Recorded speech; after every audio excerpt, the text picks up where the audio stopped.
Hello नमस्कार साथियों, आप सभी का online platform study with GK YouTube channel पर हार्दिक स्वागत है। तो साथियों, आज हम चर्चा करने जा रहे हैं भारतीय संविधान एवं राज्य व्यवस्था के अंतर्गत भारत में उच्च न्यायालय पर आधारित महत्वपूर्ण सवालों के बारे में, जो आगामी सभी प्रतियोगी परीक्षाओं की दृष्टि से महत्वपूर्ण है। क्योंकि साथियों, ये वो सवाल है जो किसी न किसी परीक्षा में पूछे गए हैं और आगामी प्रतियोगी परीक्षाओं में पूछे भी जा सकते हैं। तो आइए साथियों, उन्हीं महत्वपूर्ण सवालों के बारे में चर्चा करते हैं, टू द पॉइंट, साथ ही महत्वपूर्ण फैक्ट के बारे में।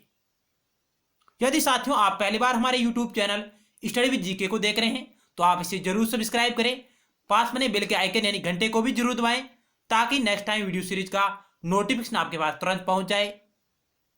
और आपको हमारा प्रयास अच्छा लग रहा हो तो आप इसे लाइक करिएगा और अपने दोस्तों के साथ शेयर भी करिएगा। और आप हमारे टेलीग्राम चैनल से भी जुड़ सकते हैं, जिसका लिंक इस वीडियो सीरीज के नीचे डिस्क्रिप्शन बॉक्स में दिया गया है, जहां आप टेलीग्राम चैनल से भी जुड़ सकते हैं। तो साथियों, पहला सवाल आपकी स्क्रीन पर रहा ये,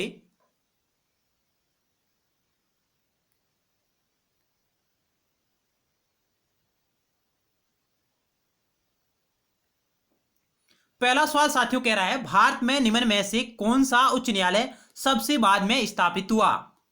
कलकत्ता, मद्रास, बंबई, इलाहाबाद। आपके पास साथियों ओनली 10 सेकंड का टाइम है, आप भी अपने आंसर पर विचार करें, मनन करें।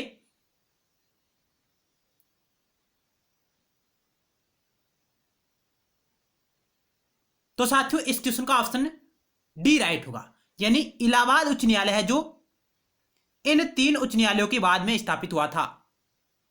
यानी भारत में निम्न में से कौन सा उच्च न्यायालय सबसे बाद में स्थापित हुआ है? तो इलाहाबाद उच्च न्यायालय। क्योंकि साथियों, कलकत्ता, मद्रास और बंबई उच्च न्यायालय साथियों, इनकी स्थापना भारत में सर्वप्रथम 1862 में की गई थी। जबकि साथियों, चौथे न्यायालय के रूप में इलाहाबाद न्यायालय की स्थापना साथियों 1866 में हुई है। यह फैक्ट भी आप नोट करें, कलकत्ता, मद्रास और बंबई तीन उच्च न्यायालयों की स्थापना 1862 में हुई थी, जबकि इलाहाबाद उच्च न्यायालय की स्थापना 1866 में हुई है। नेक्स्ट सवाल,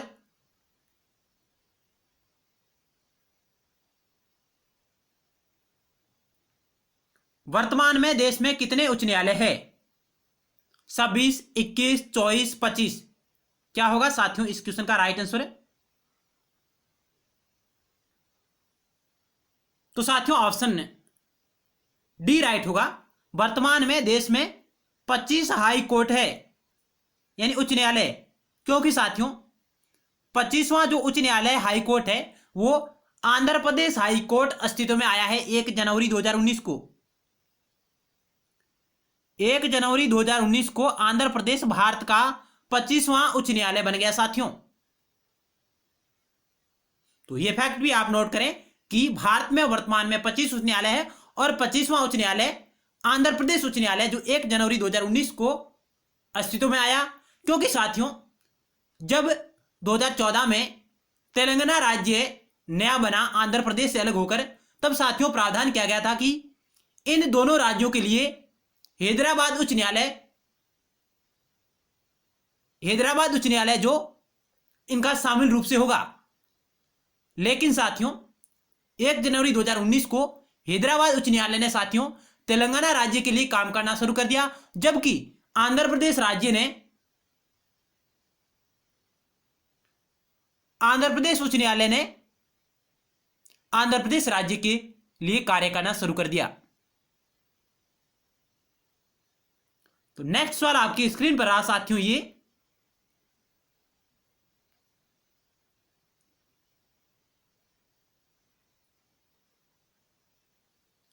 थ्री नंबर, निम्न में से कौन सा कथन सत्य नहीं है? आपको वो चयन करना है जो सत्य नहीं है।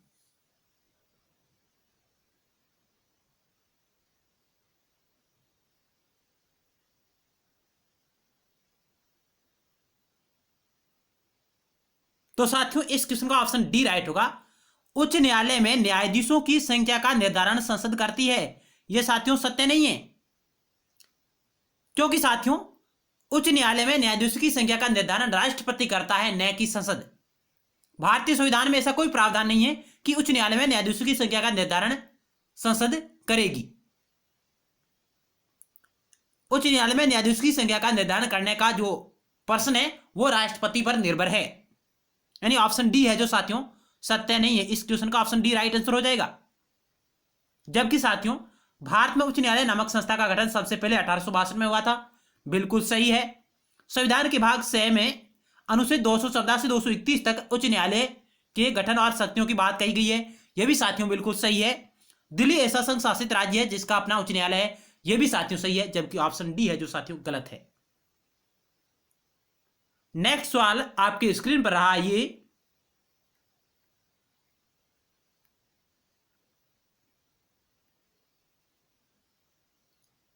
एक उच्च न्यायालय के न्यायिक क्षेत्र का विस्तार कौन कर सकता है। यानी एक उच्च न्यायालय के न्यायिक क्षेत्र का विस्तार या कमी कौन कर सकता है। संसद, राष्ट्रपति, सुप्रीम कोर्ट, राज्य का राज्यपाल। तो साथियों इस क्वेश्चन का ऑप्शन ए राइट होगा। संसद है जो किसी उच्च न्यायालय के न्यायिक क्षेत्र का विस्तार या उसमें कमी कर सकती है। ऑप्शन ए राइट हो जाएगा। नेक्स्ट 5 नंबर सवाल है उच्च न्यायालय के न्यायाधीश की नियुक्ति में कौन भाग नहीं लेता है। उच्च न्यायालय के न्यायाधीश की नियुक्ति में कौन भाग नहीं लेता है। राज्य का राज्यपाल, राज्य का मुख्यमंत्री, संबंधित राज्य के उच्च न्यायालय का मुख्य न्यायाधीश, राष्ट्रपति। तो साथियों इस क्वेश्चन का ऑप्शन बी राइट होगा। राज्य का मुख्यमंत्री है जो उच्च न्यायालय के न्यायाधीश की नियुक्ति में भाग नहीं लेता है। नेक्स्ट सवाल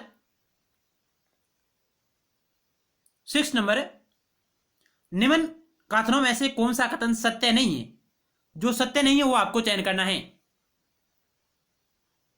उच्च न्यायालय के न्यायाधीश को राज्यपाल शपथ दिलाता है। उच्च न्यायालय का न्यायाधीश उसी न्यायालय के मुख्य न्यायाधीश को अपना त्याग पत्र सौंपता है। एक व्यक्ति 62 वर्ष तक उच्च न्यायालय में न्यायाधीश रह सकता है। अब तक किसी उच्च न्यायालय के न्यायाधीश पर महाभियोग नहीं लगाया गया।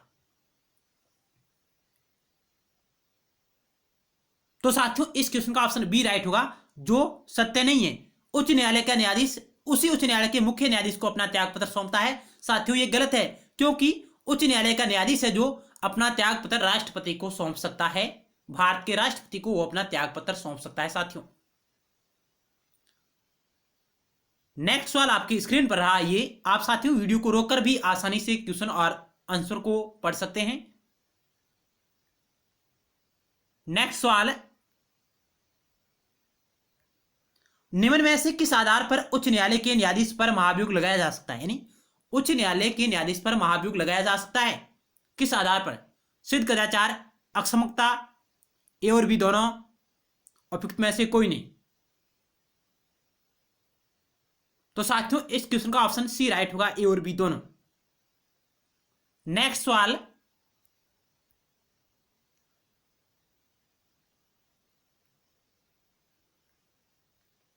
उच्च न्यायालय के न्यायाधीश को किस प्रकार हटाया जा सकता है। उच्च न्यायालय के न्यायाधीश को किस प्रकार हटाया जा सकता है। संसद द्वारा साधारण बहुमत से, राष्ट्रपति की सलाह पर सुप्रीम कोर्ट के द्वारा, संबंधित राज्य द्वारा पारित विशेष बहुमत से, संसद द्वारा विशेष बहुमत से। तो साथियों इस क्वेश्चन का ऑप्शन डी राइट हुआ।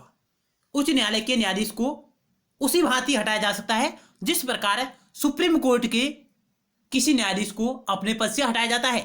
तो साथियों संसद द्वारा विशेष बहुमत से ही उच्च न्यायालय और सुप्रीम कोर्ट के इन दोनों के न्यायाधीशों को हटाया जाएगा संसद द्वारा विशेष बहुमत से। ऑप्शन डी राइट होगा।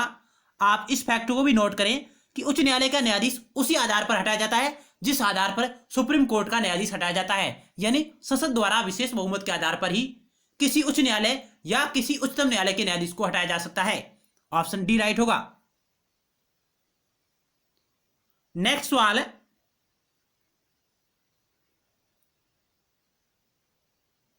9 नंबर उच्च न्यायालय के न्यायाधीश की पेंशन कहां से मिलती है। यानी उच्च न्यायालय के न्यायाधीश की पेंशन कहां से मिलती है। साथियों भारत की संचित निधि से, राज्य की संचित निधि से, आकस्मिक निधि से, निम्न में से कोई नहीं।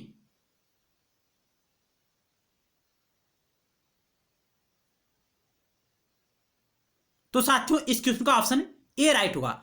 उच्च न्यायालय के न्यायाधीश की पेंशन है जो साथियों भारत की संचित निधि से मिलती है। यहां आपको साथियों एक और फैक्ट नोट करना है कि जबकि साथियों उच्च न्यायालय के जो वेतन भत्ते हैं, जो उच्च न्यायालय का जो खर्चा होता है और न्यायाधीशों का जो वेतन है वो राज्य की संचित निधि से मिलता है, जबकि साथियों उच्च न्यायालय के पेंशन है जो वो भारत की संचित निधि से मिलती है, जबकि उच्च न्यायालय के न्यायाधीशों का वेतन है जो साथियों, भत्ते हैं जो साथियों राज्य की संचित निधि से मिलते हैं। यह साथियों इनमें अंतर है, आप इसे गौर से सुने कि उच्च न्यायालय के न्यायाधीशों की पेंशन भारत की संचित निधि से मिलती है, जबकि उच्च न्यायालय के न्यायाधीशों का वेतन और भत्ता है जो राज्य की संचित निधि से भारित होता है। नेक्स्ट सवाल,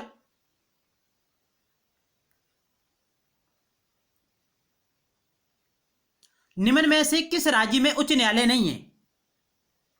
निम्न में से किस राज्य में उच्च न्यायालय नहीं है? नागालैंड, त्रिपुरा, मणिपुर, मेघालय। तो साथियों ऑप्शन ए राइट होगा। नागालैंड में उच्च न्यायालय नहीं है, क्योंकि साथियों नागालैंड उच्च न्यायालय है जो, नागालैंड में कोई उच्च न्यायालय नहीं है। नागालैंड है जो गुवाहाटी उच्च न्यायालय के अंतर्गत आता है।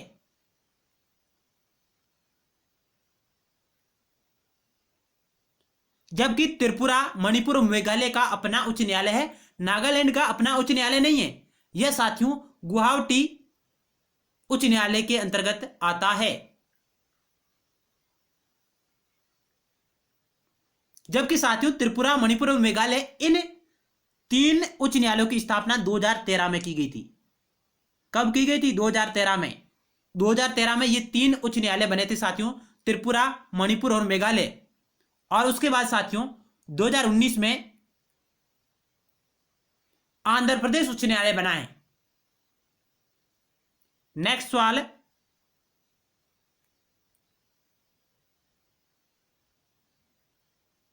किन राज्यों में साझा उच्च न्यायालय यानी संयुक्त उच्च न्यायालय है? कर्नाटक व आंध्र प्रदेश, गुजरात व ओडिशा, महाराष्ट्र व गोवा, मध्य प्रदेश व राजस्थान। तो साथियों इस क्वेश्चन का ऑप्शन से राइट होगा। महाराष्ट्र व गोवा का जो उच्च न्यायालय है वो साझा उच्च न्यायालय है,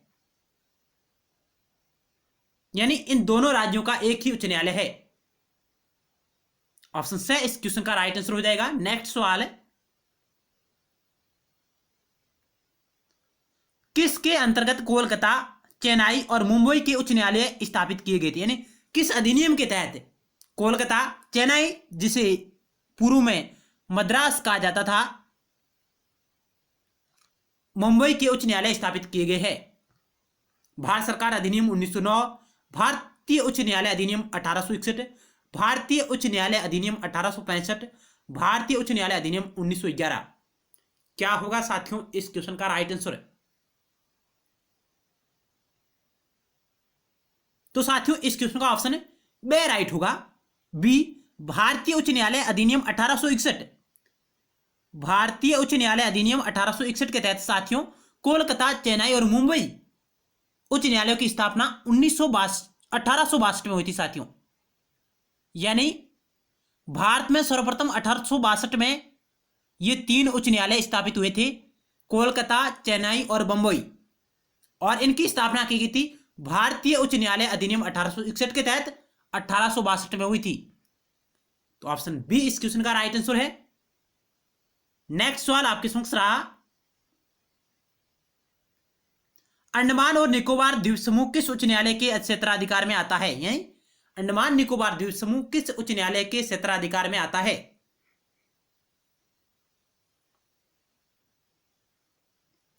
तो साथियों इस क्वेश्चन का ऑप्शन बे राइट होगा।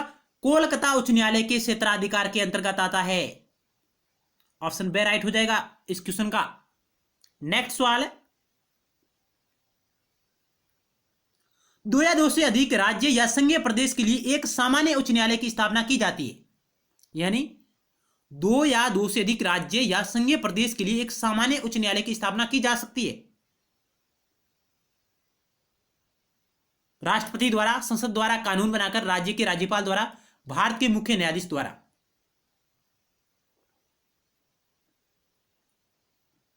तो साथियों इस क्वेश्चन का ऑप्शन बे राइट होगा। संसद द्वारा कानून बनाकर 2 या 2 से अधिक राज्य या संघीय प्रदेशों के लिए एक सामान्य उच्च न्यायालय या संयुक्त उच्च न्यायालय, ज्वाइंट उच्च न्यायालय की स्थापना की जा सकती है। ऑप्शन बी इस क्वेश्चन का राइट आंसर है। नेक्स्ट सवाल है,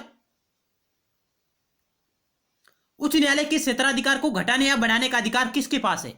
उच्च न्यायालय के क्षेत्राधिकार को घटाने या बढ़ाने का अधिकार किसके पास है?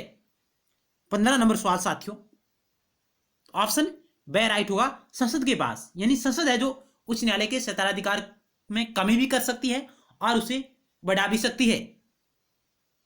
नेक्स्ट सवाल है, उच्च न्यायालय के मुख्य न्यायाधीश की नियुक्ति कौन करता है? यानी उच्च न्यायालय के मुख्य न्यायाधीश की नियुक्ति कौन करता है? राष्ट्रपति करता है, राज्य का मुख्यमंत्री करता है, राज्य का राज्यपाल करता है, सर्वोच्च न्यायालय का मुख्य न्यायाधीश करता है। तो साथियों इस क्वेश्चन का ऑप्शन ए राइट होगा। भारत का राष्ट्रपति है जो उच्च न्यायालय के मुख्य न्यायाधीश की नियुक्ति करता है। उच्च न्यायालय के मुख्य न्यायाधीश की नियुक्ति भारत का राष्ट्रपति करता है साथियों। और आर्टिकल 217 के तहत, अनुच्छेद 217 के तहत भारत का राष्ट्रपति किसी उच्च न्यायालय के मुख्य न्यायाधीश की नियुक्ति करता है, वह अन्य न्यायाधीश को नियुक्ति भी करता है। नेक्स्ट सवाल,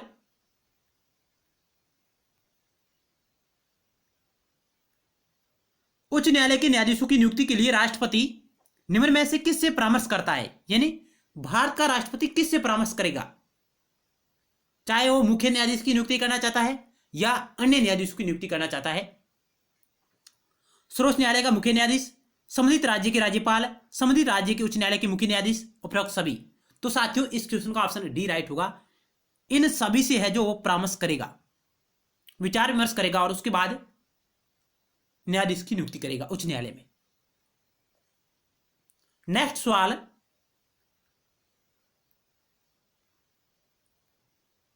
उच्च न्यायालय के न्यायाधीश के आचरण पर बहस कहां की जा सकती है? क्या साथियों उच्च न्यायालय के न्यायाधीश के आचरण पर बहस की जा सकती है? विधानसभा में, संसद में, लोकसभा में, इनमें से कोई नहीं। तो साथियों ऑप्शन दे राइट होगा। यानी साथियों उच्च न्यायालय के न्यायाधीशों के आचरण पर बहस कहीं भी नहीं की जा सकती है। ऑप्शन दे राइट होगा, इनमें से कहीं कोई नहीं। यानी आप इनके आचरण पर बहस नहीं कर सकते हैं, न तो विधानसभा में कर सकते हैं, न लोकसभा में कर सकते हैं, न ही संसद में कर सकते हैं। इसी प्रकार साथियों सुप्रीम कोर्ट के न्यायाधीशों के आचरण पर भी बहस नहीं की जा सकती है। यानी ऑप्शन डी इस क्वेश्चन का राइट आंसर है। नेक्स्ट सवाल है,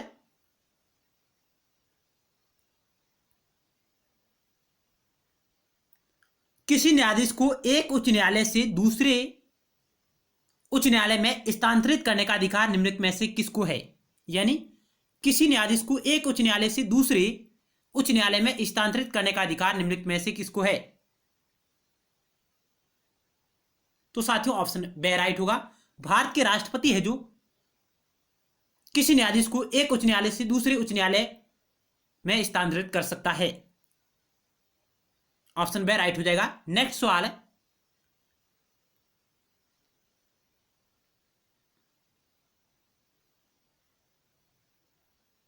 किसी राज्य के उच्च न्यायालय के न्यायाधीश के वेतन और भत्ते निम्नलिखित में से कौन सी निधि पर आधारित होते हैं?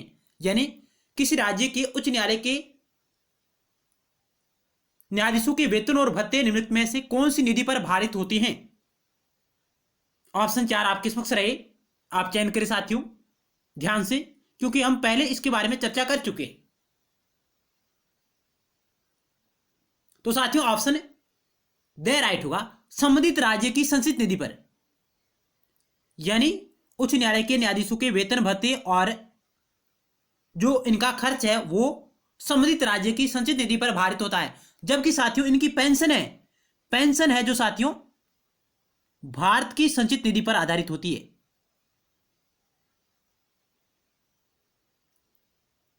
नेक्स्ट सवाल, भारत के किसी उच्च न्यायालय के मुख्य न्यायाधीश पद पर नियुक्त होने वाली प्रथम महिला कौन थी? यानी भारत के किसी उच्च न्यायालय के मुख्य न्यायाधीश पद पर नियुक्त होने वाली प्रथम महिला कौन थी?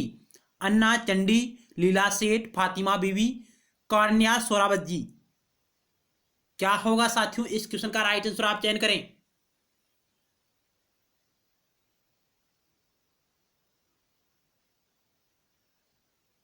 तो साथियों इस क्वेश्चन का ऑप्शन बी राइट हुआ। लीला सेठ है जो भारत के किसी उच्च न्यायालय के मुख्य न्यायाधीश पद पर नियुक्त होने वाली प्रथम महिला थी साथियों। यहां उच्च न्यायालय की बात हो रही है और मुख्य न्यायाधीश की बात हो रही है। उत्तर होगा लीला सेठ, क्योंकि साथियों लीला सेठ है जो दिल्ली उच्च न्यायालय की मुख्य न्यायाधीश बनी थी पहली बार।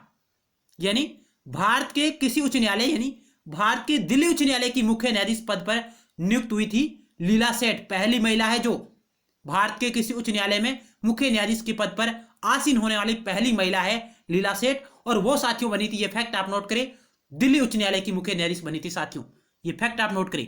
जबकि साथियों कहीं आपको गलती से फातिमा बीवी मिलेगा, क्योंकि साथियों फातिमा बीवी है जो सुप्रीम कोर्ट में यानी उच्चतम न्यायालय में न्यायाधीश बनने वाली पहली महिला थी।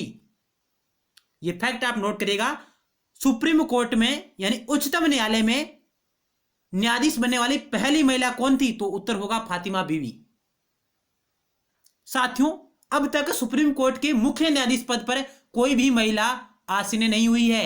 यानी सुप्रीम कोर्ट के मुख्य न्यायाधीश पद पर अभी तक कोई भी महिला आसीन नहीं हुई है, कोई भी पद धारण नहीं किया महिला ने। जबकि सुप्रीम कोर्ट में न्यायाधीश रह चुकी है पहली है जो फातिमा बीवी थी। और अब साथियों अब तक केवल 8 महिलाएं हैं जो सुप्रीम कोर्ट में न्यायाधीश रह चुकी है। नेक्स्ट सवाल के बारे में चर्चा करते हैं।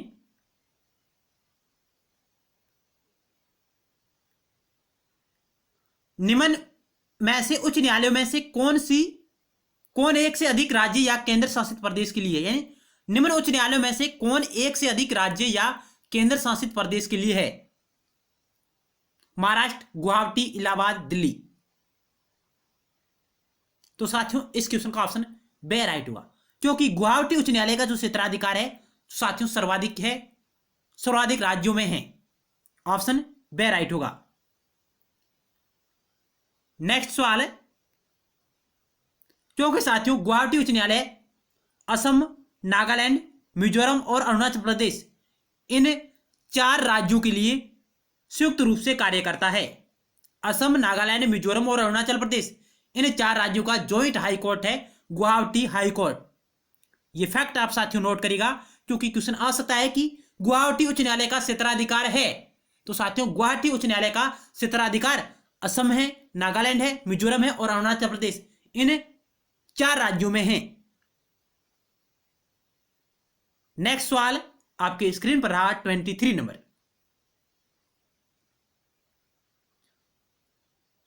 उच्च न्यायालय के न्यायाधीश किस अनुच्छेद के तहत शपथ ग्रहण करता है? यानी उच्च न्यायालय का न्यायाधीश है जो किस अनुच्छेद के तहत शपथ ग्रहण करता है? 219, 215, 221, 222। क्या होगा साथियों इस क्वेश्चन का right answer? Option A right होगा। उच्च न्यायालय का न्यायाधीश है जो 219 के तहत, अनुच्छेद 219 के तहत शपथ ग्रहण करता है राज्यपाल के समक्ष। किसके समक्ष? राज्यपाल के समक्ष। जबकि साथियों अनुच्छेद 215 का संबंध है उच्च न्यायालय का एक अभिलेख न्यायालय के रूप में होना। जबकि 221 है साथियों उच्च न्यायालय के न्यायाधीशों के वेतन भत्तों से संबंधित है। चर्चा करते हैं नेक्स्ट क्वेश्चन पर। आपकी स्क्रीन पर रहा 24 नंबर। भारत में चलित न्यायालय यानी मोबाइल कोर्ट का इनका मानस पुंज है, यानी भारत में चलित न्यायालय किन का मानस पुंज है? न्यायमूर्ति भगवती, राजीव गांधी, डॉक्टर एपीजे अब्दुल कलाम, प्रतिभा पाटिल। तो साथियों इस क्वेश्चन का ऑप्शन सी राइट होगा, से राइट होगा। डॉक्टर एपीजे अब्दुल कलाम जिन्हें साथियों भारत में चलित न्यायालय या मोबाइल कोर्ट की स्थापना का श्रेय जाता है। ऑप्शन से राइट हो जाएगा। नेक्स्ट सवाल है,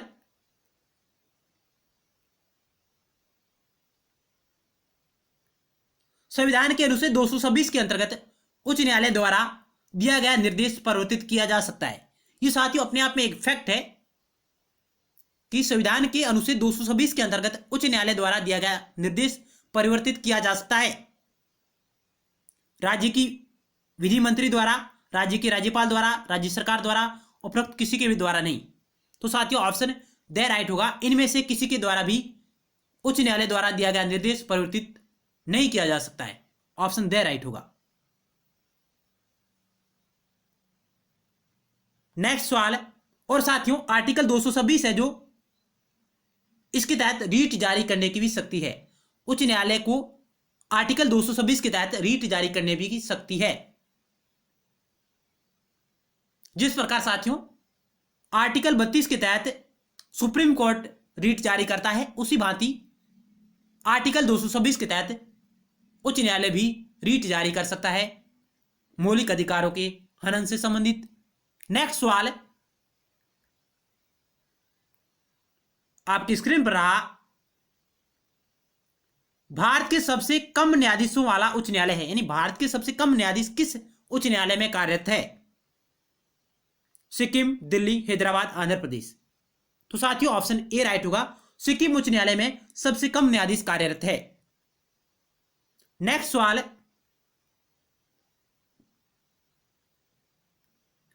भारत में सबसे अधिक न्यायाधीशों वाला न्यायालय है, तो साथियों ऑप्शन क्या होगा राइट इस क्वेश्चन का? ऑप्शन ए राइट होगा साथियों, इलाहाबाद उच्च न्यायालय में सर्वाधिक न्यायाधीश कार्य करते हैं। ऑप्शन ए राइट हो जाएगा। नेक्स्ट सवाल 28 नंबर आपकी स्क्रीन पर रहा, कौन सा उच्च न्यायालय में सबसे ज्यादा स्थायी और अस्थायी खंडपीठ है, यानी किस उच्च न्यायालय में सबसे ज्यादा स्थायी और अस्थायी खंडपीठें हैं? गुवाहाटी, केरल, आंध्र प्रदेश, दिल्ली। तो साथियों गुवाहाटी उच्च न्यायालय की सबसे अधिक स्थायी और अस्थायी खंडपीठ है। ऑप्शन ए राइट हो जाएगा, क्योंकि साथियों गुवाहाटी उच्च न्यायालय का क्षेत्राधिकार सर्वाधिक है। नेक्स्ट सवाल 29 और आपकी स्क्रीन पर रहा, भारत का नवीनतम उच्च न्यायालय कौन सा है? एर्नाकुलम उच्च न्यायालय, नागालैंड उच्च न्यायालय, आंध्र प्रदेश उच्च न्यायालय, हैदराबाद उच्च न्यायालय। तो साथियों ऑप्शन सी राइट होगा, आंध्र प्रदेश उच्च न्यायालय भारत का नवीनतम उच्च न्यायालय है। साथियों ये भारत का 25वां उच्च न्यायालय बना 1 जनवरी 2019 को। 1 जनवरी 2019 को आंध्र प्रदेश उच्च न्यायालय ने अपना कार्य करना शुरू किया है और ये भारत का नवीनतम और 25वां उच्च न्यायालय है और भारत में वर्तमान में 25 उच्च न्यायालय है। नेक्स्ट सवाल और आज की वीडियो सीरीज का अंतिम सवाल आपके समक्ष रहा साथियों, 2013 में 3 नए उच्च न्यायालयों का गठन किया गया, उनमें शामिल नहीं है। बहुत ही अच्छा सवाल है साथियों, 2013 में 3 नए उच्च न्यायालयों का गठन किया गया था, उनमें कौन सा शामिल नहीं है? त्रिपुरा, मणिपुर, मिजोरम, मेघालय। तो साथियों इस क्वेश्चन का ऑप्शन सी राइट होगा, मिजोरम है जो इनमें शामिल नहीं है। इनमें 3 उच्च न्यायालय शामिल है जिनका गठन हुआ था 2013 में। त्रिपुरा, मणिपुर और मेघालय ये 3 राज्य इसमें शामिल थे, जबकि मिजोरम इसमें शामिल नहीं है। तो साथियों इस वीडियो सीरीज के अंतर्गत हमने हाई कोर्ट पर आधारित यानी उच्च न्यायालय पर आधारित महत्वपूर्ण सवालों के बारे में चर्चा की। मिलते हैं नेक्स्ट टाइम एक नए टॉपिक के साथ और महत्वपूर्ण सवालों के साथ। धन्यवाद।